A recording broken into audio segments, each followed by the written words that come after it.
here how we will teach them means we have to now giving dictation words. Practice of dictation words. How to read the lesson. Starting make a 3-letter words and 2-letter words. Alphabets.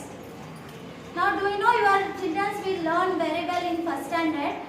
First standard ಅಲ್ಲಿ ಚೆನ್ನಾಗಿ ಓದಿದ್ದಾರೆ. ಇನ್ನು second standard ಅಲ್ಲಿ ನಾನು ಎಷ್ಟು ಇನ್ನೂ ಚೆನ್ನಾಗಿ ಹೇಳ್ಕೊಡೋಕ್ಕೆ try ಮಾಡ್ತೀನಿ.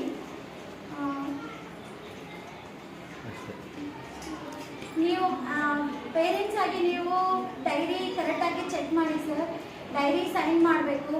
ಮತ್ತು ಮಕ್ಕಳು ತುಂಬ ಜನ ಮಕ್ಕಳು ಹೋಮ್ವರ್ಕ್ ಕರೆಕ್ಟಾಗಿ ಮಾಡ್ತಾ ಇಲ್ಲ. ನಾನು ಒಂದು ಹೇಳಿದ್ರೆ ನೀವು ಒಂದು ಬರೆಸ್ತಾ ಇದ್ದೀರಾ. ಆ ಥರ ಮಾಡೋಕ್ಕೆ ಹೋಗಬೇಡಿ. ಕರೆಕ್ಟಾಗಿ ಡೈರಿ ಚೆಕ್ ಮಾಡಿದ್ರೆ ಆಟೋಮೆಟಿಕ್ಕಾಗಿ ಏನು ಬರೆಸ್ಬೇಕು ಅನ್ನೋದು ಇರುತ್ತೆ ಸರ್. ಅದರಲ್ಲಿ ಕ್ಲಾಸ್ ವರ್ಕ್ ಏನು ಕೊಟ್ಟಿದ್ದೀವಿ, ಹೋಮ್ವರ್ಕ್ ಏನು ಕೊಟ್ಟಿದ್ದೀವಿ ಅನ್ನೋದು ಮೆನ್ಷನ್ ಮಾಡಿರ್ತೀವಿ. ಮತ್ತು ಪ್ರತಿದಿನ ಡೈರಿ ಚೆಕ್ ಮಾಡಿ. ಮತ್ತು ಕ್ಲಾಸ್ಗೆ ರೆಗ್ಯುಲರಾಗಿ ಕಳಿಸಿ. ಆಬ್ಸೆಂಟ್ ಮಾಡಿಸ್ಬೇಡಿ ಜಾಸ್ತಿ. ರೆಗ್ಯುಲರಾಗಿ ಕ್ಲಾಸಿಗೆ ಬಂದಿದ್ರೇ ಒಂದಿನ ಲೆಸನ್ ಮಿಸ್ ಆದ್ರೂ ಮತ್ತೆ ನೆಕ್ಸ್ಟ್